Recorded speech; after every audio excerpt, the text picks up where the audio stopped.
Hey everyone, Miss Jones here. Continuing on with distance learning.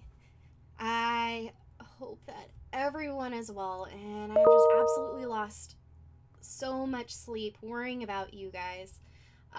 These are really weird times, and we're not finishing school like we had originally planned. And, I know some of us are having a wonderful time relaxing, taking naps whenever we want. But then, there are also some of us who have found that our responsibilities since the school closure have increased. A lot of us are taking care of younger siblings. A lot of us, like myself, you know, have to now, go to work and help our family with their jobs. Uh, it's uh, it's definitely a stressful time right now, and I hope that this class isn't an extra burden for you. In fact, I'm trying to make things as easy for you as possible. Some of you guys will be moving on to college someday, and you'll find that you have signed up for an online class. And so, with distance learning, it was my goal to kind of create lessons for you that was similar to what you would find in a college setting, similar to the classes that I'm taking right now as I get my master's. And so, what I'll do is every week, every Monday, whether it's a holiday or not, I'll I'll give you a set of instructions and your assignments for the week.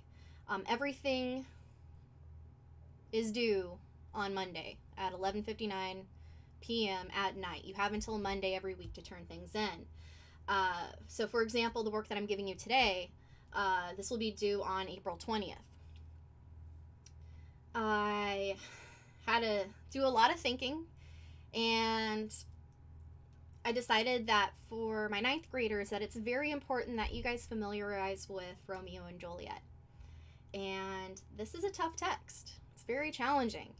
So, I'm sad that I can't be there with you to go over everything and go over Shakespeare and how amazing his work is. In fact, I have Shakespeare hanging out with me right now. Nicole.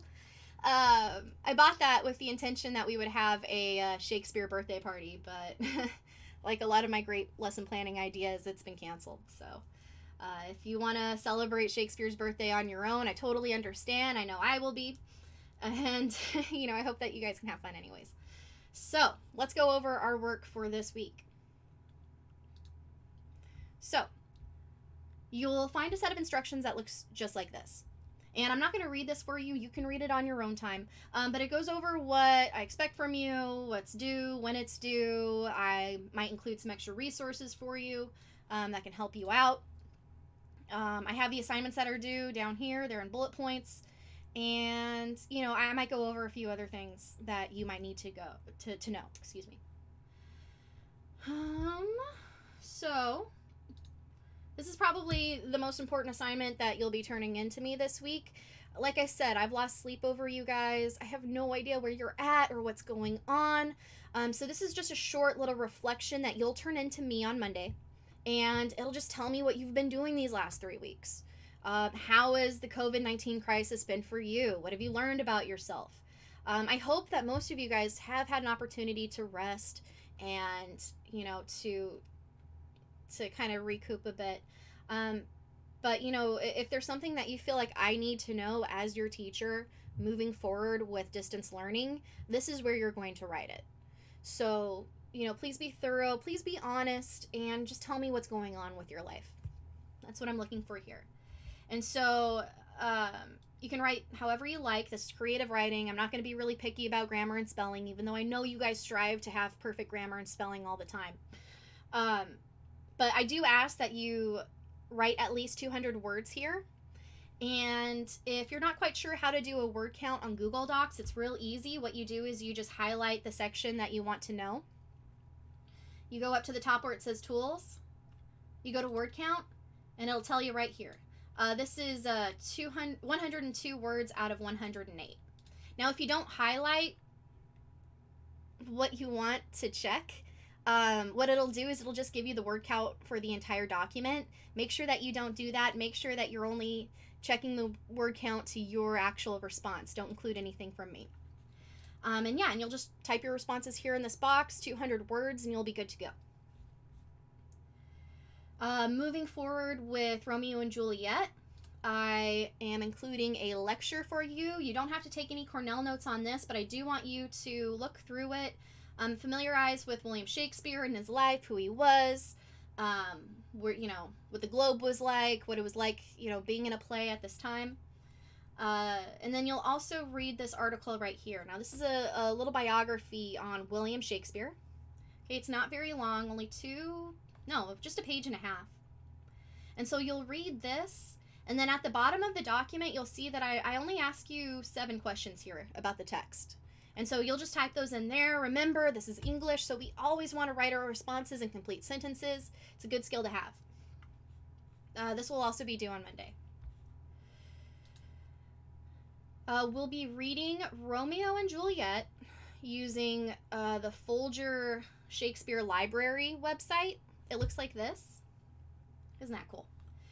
And I really like this website. It has a lot of resources for you. If you would prefer to listen to Shakespeare, check out the website. They should have the play available to listen. Oh, look, right here.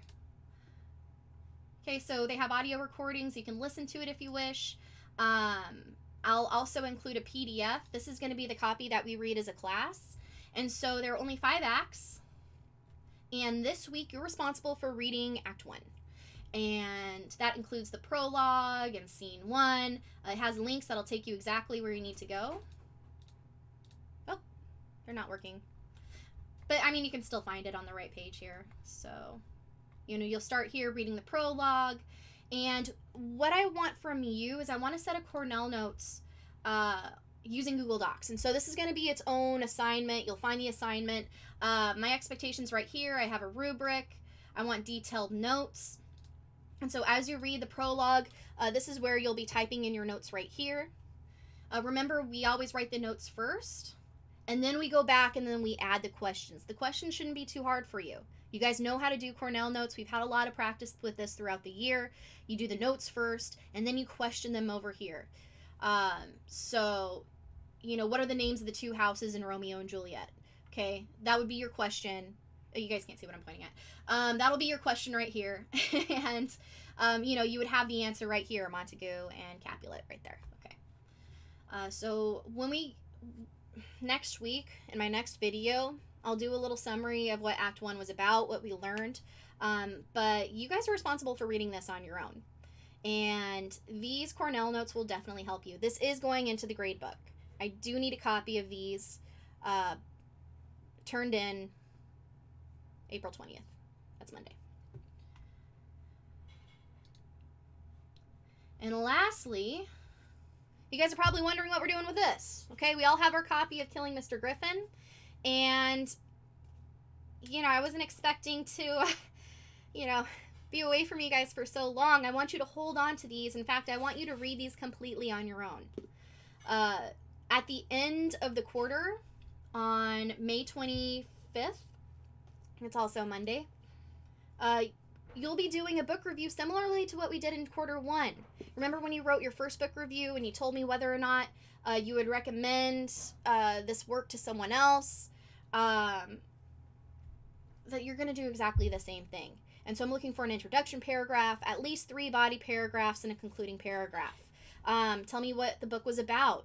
Tell me whether or not I should read this book, even though I am reading this book. Just make sure that you turn that into me and, start thinking about that now. Start reading now to get ahead.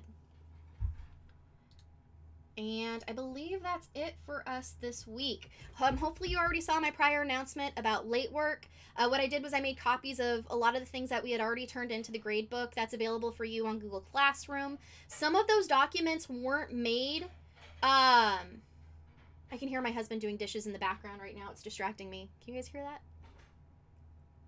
Hey, I'll take care of the dishes later.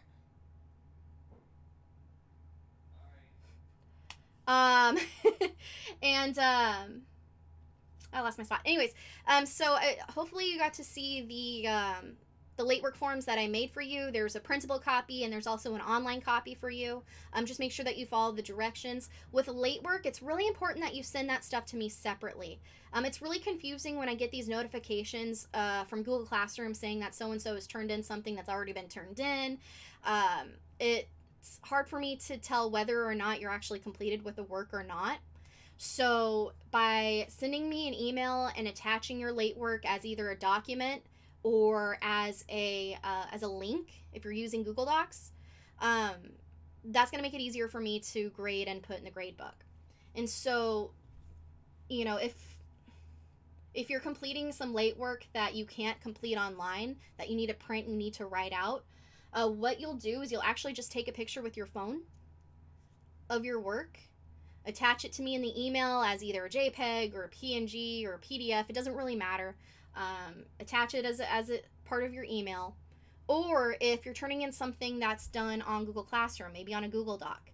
Say I want to turn in, let's say I didn't turn in my Cornell notes on time, and I want to turn these in late. What I'll do is I'll finish the Cornell notes, and I'll come up here to the top where it says share. Oops, share. And I'll click this button right here that says get shareable link. And what that'll do is that'll make the document available as a link. It's already copied to my clipboard. And then what I can do in my email is I'll just show you right now. I could just paste it. See? And then I'll be able to see your work. And so you can either include that as part of the letter, or you can attach the documents, whatever's easiest for you. That's what I'm trying to do here. I'm trying to do what's easy for you. So attach your work along with a copy of the late work form. I won't be grading it unless you do that. And also, since you're sending me an email, I'd like for you to try to be pleasant and to be nice, and to remember that I'm doing you a favor by submitting in late work without docking you any points or anything. So make sure that your letters are agreeable. You know, open it up with Dear Mrs. Jones. Finish it with, sincerely, whatever your name is. Make it nice and pretty. Put a little effort into it. I'm not expecting you guys to write me a full-on long letter, but maybe a sentence or two saying, oh, here's my work. Can you please turn it in for me? That's what I'm asking for. And yes, I think that's it. So, oh no, that's not. I have one more thing. With our distance learning packets, you had two options. You could either turn in your poetry on Google Classroom, or you could write it out and turn it in with the packet. Either today or tomorrow, you should be expecting a message from the principal telling you the procedure for turning in those instructional packets, not just for my class, but for every class. If you find that it's easier to turn in the physical copy to me, just follow their instructions, turn it in, and you'll be good to go. However, your notebooks. I need those. So if you're turning in your distance learning packet, please also turn in your notebooks to me, and I'll collect those and I'll grade your summary pages. If you do not want to come to school and turn those in, another option available to you is that you can just take a picture with your phone. Oh, that's not my phone. With your phone, take a picture of it, send it to me in an email, and I'll make sure it gets in the grade book. Okay? All right. So I think that's it. I wish you the best of luck this week going forward. Stay safe, stay well, be healthy, and take care of yourselves, all right?